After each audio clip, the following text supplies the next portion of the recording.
Once again, welcome and good morning, all of you, and welcome to this e-class of BCom 4th semester supplementary English subject. And we were discussing the short story, The Last Salvation by R.P. Sisodia. In the earlier lecture, we have already discussed all these details. The narrator, Motibai, his mother, Bharti, his wife, Mohan, his childhood friend, and Raghu, his son.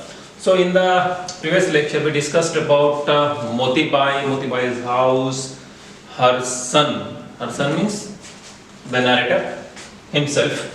Motibai had two sons, one narrator himself and another one.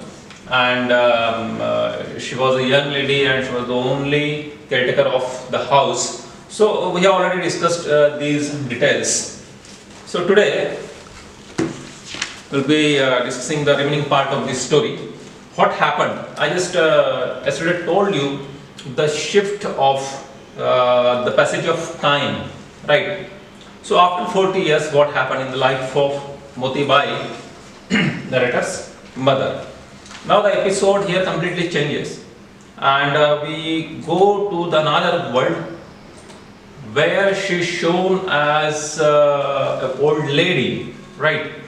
40 years ago she was young, she was a very good lady so far as her physical condition was concerned. But today, after 40 years, we see that she has become old enough and she needs a caretaker to take care of herself. Okay, what happens in the life of Motibai after 40 years? It really makes us realize that we are losing somewhere the faith in our value system and how we ourselves are snapping our ties with the traditional value system, which I personally think was the best one in the world. So it is really important for all of us to realize some certain duties, right? 40 years later, Motibai, now old with age, was coughing and sneezing continuously day and night.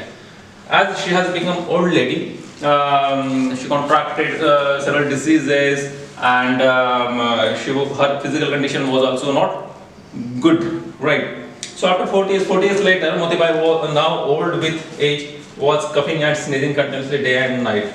She had got, coughing and sneezing, cough, right? The narrator's wife Bharti.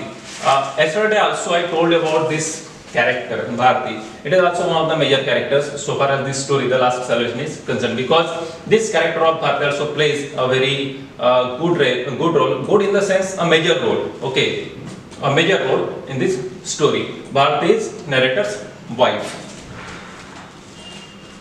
The narrator's wife Bharti could not tolerate this disturbance during her sleep. Could not tolerate this disturbance. This disturbance means coughing and sneezing of Motibai. As she had grown old, she had developed cough. Okay. So narrator's wife Bharti could not tolerate this. It seemed to her means to Bharti, that it was kind of disturbance, right? It was means coughing and sneezing of Motibai was kind of disturbance, and that's why she could not have a sound sleep.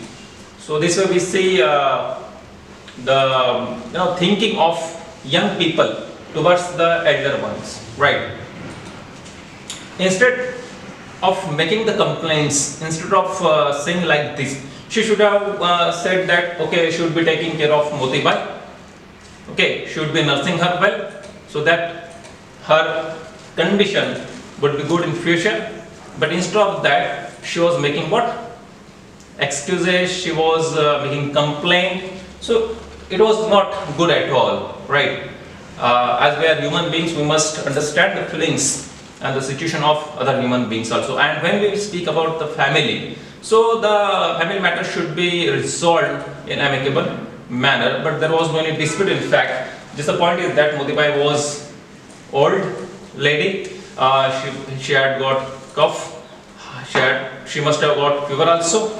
And instead of taking care of Motibai, Bharti, narrator's wife, was making complaints. Okay, could not tolerate this disturbance during her sleep. She shouted. She literally shouted. Just imagine, right? She shouted at the narrator. Narrator here is the son of Motibai. At the narrator saying that she should have gone before marrying him, that she was entering, V-N-T-U-R, enter here. Venturing into a sleepless future, she added that it was the best of life to live in a house where one could not even think of getting restful sleep after working like a donkey for the entire day. The narrator felt pained at her words. So she was making complaints using these derogatory words. I'm using the word derogatory, bad words. Okay, not at all good words.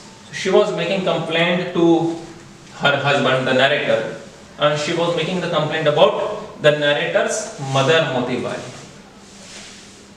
Just see the gap in the thinking between two persons, right? Narrator, of course, naturally had feelings for his mother. At last, she was his mother, right? And here, Bharti, the narrator's wife, was using such words, which is definitely not acceptable, and it should not be acceptable at all, right? What happened next? And she complained that she works the entire day like a donkey, right? She works the entire day like a donkey, and at night also she does not get sound sleep, and it also because of narrator's mother, okay, Motibai, her coughing, her sneezing, etc. So she was making such complaints. The narrator was an original inhabitant of Reverie. Okay, he was the original inhabitant of Reverie. I have already told you about this place, Reverie place. It was not far from the capital city of India, that is Delhi, right? But it was a small village. It was a small village. We can say it was on the periphery of the capital city of Delhi. Okay, it was a small village, and the narrator was the original inhabitant or the resident since the beginning, right? From the time of his father or grandpa, etc. We can say he had living in that village, that is Reverie. The narrator was an original inhabitant of Reverie. His father was a small farmer when Reverie was a small village of about 400 households. So his father was also living in that village. He was also living in that village, and that time when his father was alive, he was just a small farmer. He must have had some land, okay, to work on to earn the bread and butter to meet the necessary all these things. So his father was not anywhere rich man, and he was just a small farmer, and about 400 houses were there. The father expired quite early, and after some years his father died. And then what happened? The narrator and his 18-year-old brother were entirely at the disposal of their prematurely old mother. Yesterday also I told you that Motibai had two sons, one the narrator himself and another was another one, right? So the responsibility of these two sons was on the shoulder of Motibai, and she tried her level best to groom both of them. Earning money for a woman in this society is not that much easy task, and that also when her husband is no more, she just alone. Just think that she's just alone, and she has a lot of responsibilities to fulfill. So in that situation also she was strong enough. Okay, though physically we cannot say that she was strong, but mentally, from within herself, she had courage to fight the odds of her life, right? And she took care of both of her sons, narrator and one another, right? So after the death of her husband also, after the death of Motibai's husband also, Motibai took care of those people. The narrator's elder brother got married.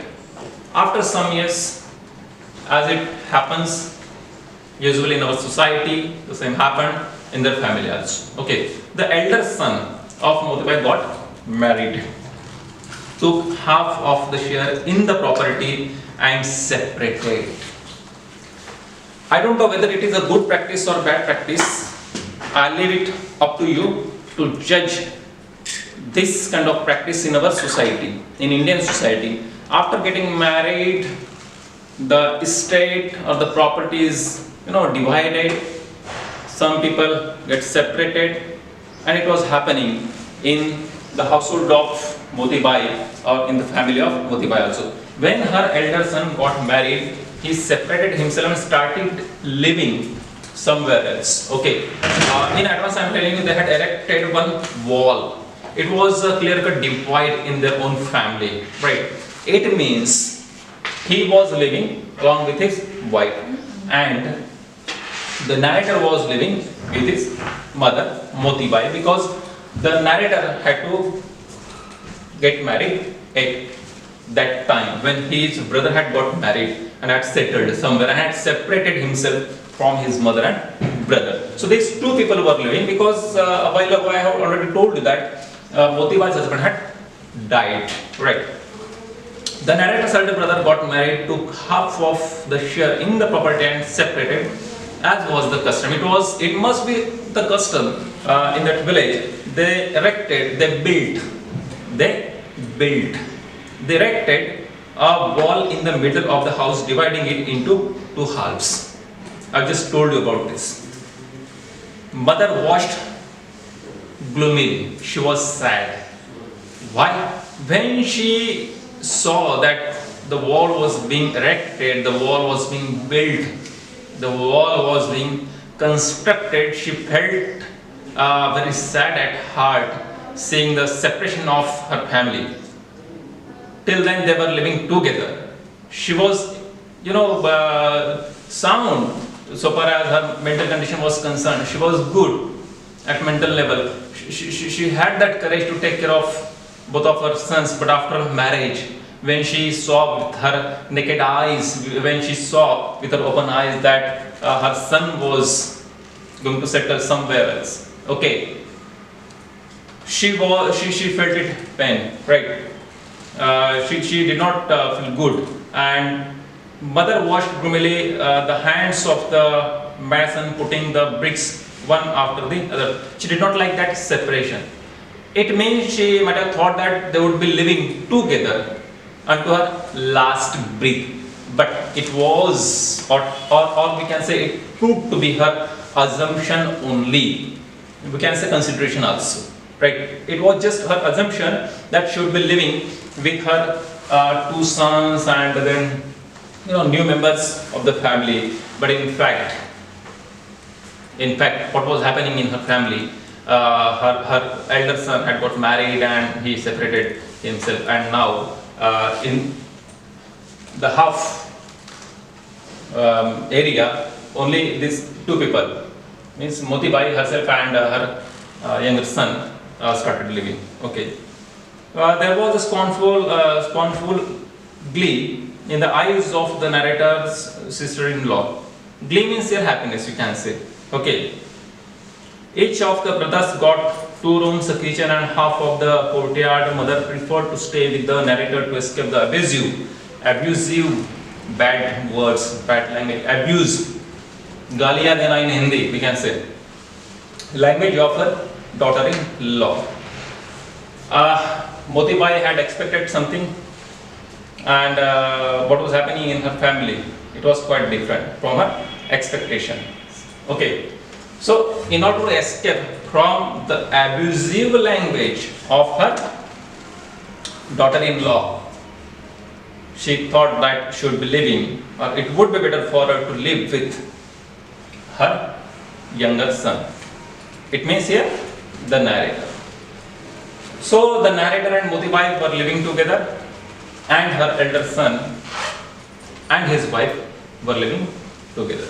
Okay, so this way there was divide between these two families. I am using the word two families here.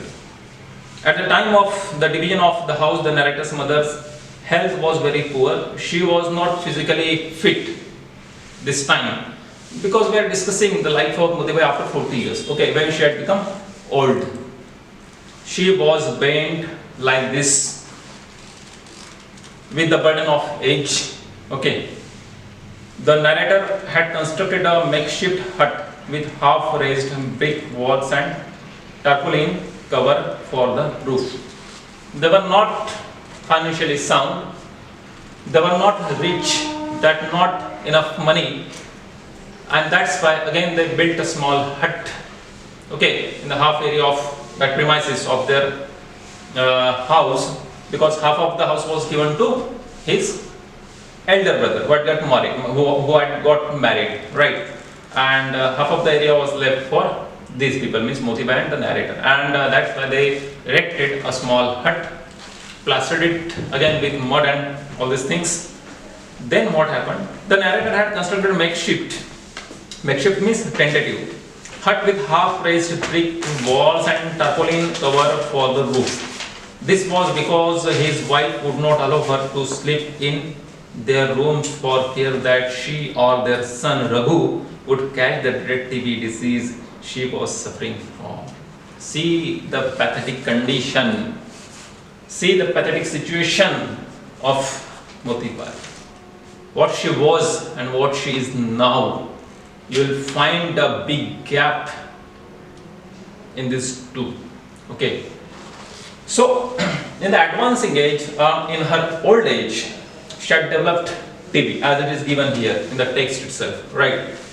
And a hut, makeshift tentative hut was built, and now the point is, or the point must be clear to all of you, that that small hut was built not for the narrator or his family. I am using the word his family, it's because by this time he also must have got married. Okay, it means he also had his wife and children. The name of child is also given Raghu. Raghu was the narrator's son. But see the pathetic condition of this woman, this lady, narrator's mother, Raghu's grandma, right?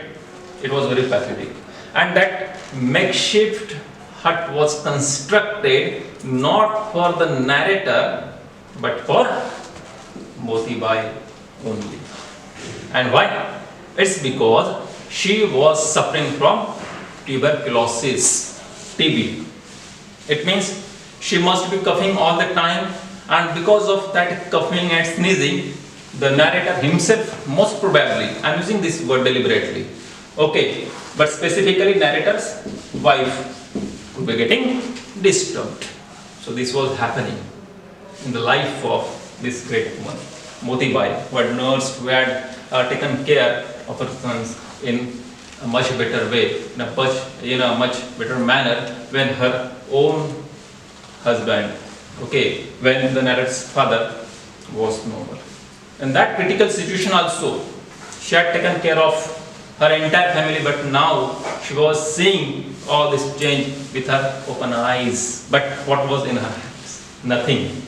She was just old, she could do nothing new, and that's why she was at pity of these people. The narrator himself, his wife, Raghu was just a child, he was the narrator's son. Okay. What happened next? So the point is clear to all of you. That hut was erected, the hut was built for whom? For Motibai. The narrator's wife Bharti. Now this is, I have told you, this is one of the major characters in this story. Bharti. Don't be like Bharti in your life. Okay. So Bharti was narrator's wife, and she played a major role in this story. But I don't think you would be appreciating her as a character. But we will find similar people in our society also. We learn something. This story has a social dimension. It gives us a social message, right? It makes us realize our duties towards the elder ones in our family also. Sometimes, though not always, I'm not claiming this, but we see with our open eyes that some people, okay, do not behave in better way or better manners with the elder ones. So this is really bad. You will see, you will come to know about this. The character of Bharati plays a big role in this story, and it's actually the negative role. It's actually the negative role. It's just like a movie, okay? This story, you will find it. The narrator's wife Bharati wanted the narrator to ask his brother to share some burden of looking after their ailing mother. Ailing mother, ill, to be ill, okay? Bimar hai, shows not good, physically. So Bharati requested, not asked the narrator to share, see the words, to share some burden. See the word, some burden. She felt that Motibai, the narrator's wife, was burden for her. How can we even imagine, how can we even think like this? It's too much derogatory, right? It's very bad even to use these words and have thinking like this. To share some burden of looking after their ailing mother, right? She added that it was difficult to make both ends meet with his meager means small, M-E-A-G-R-E, salary of a police constable. Now it is clear, I think, to you that the narrator was a police constable, okay, and their salary, there in the sense his salary was meager, his salary was small, okay. So it was difficult to make both ends meet with his meager salary of police constable. Raghu would soon start going to school. Now you come across another character, that is Raghu. I already told about this, right? Raghu was the narrator's son and narrator was a police constable. That is given in the text, right? Raghu would soon start going to school, and besides, apart from this, she was heavy with another child, okay. Therefore, the expenses were going to increase in future. Moreover, with mother around, she was sure their son might have to go without even proper food. So she had all these complaints, and she made all these complaints to the narrator. She said that they had a child, Raghu, and she was on the family also. Okay, it means another child was there in her womb. They would be having two sons, and to look after them and to meet the expenditures or the expenses of their schooling and other things would be quite difficult for them. So she was making all these complaints, but this complaint was about only one person, just mind it, and that complaint was about only one person, and that one person was Motibai, narrator's mother. That complaint was not about her second child. That complaint was not about her first child. That complaint was not about herself. That complaint was not about the narrator. The complaint was about only one person, and that is also Motibai, the narrator's mother. Thus Bharti would nag the narrator when he came back from duty in the evening, and this was kind of routine. It was a kind of routine. Every day she would be telling the narrator that a narrator's brother also should have some share in the work of looking after Motibai, etc. Okay, all these things were happening there. Thus Bharti would nag the narrator when he came back from duty in the evening. It was a routine with her. She also complained about the narrator's brother not contributing anything for the maintenance of their mother almost every day. The narrator, however, knew that his brother's situation was much more pathetic than his own. See the situation of this man, the narrator, that got entangled in this wave of emotions. Okay, and he knew one thing much better, that the condition, the financial situation of his brother was not good. In fact, he himself was in much better situation or condition so far as the financial situation or financial condition was concerned. So till this point we have discussed this story. It's a long story. In fact, it's called short story, but it's of a 4 or 5 pages story. So we would need some more time to accomplish or to complete this story, right? So we stop here, and the remaining part will be discussed in the next recording. Thank you.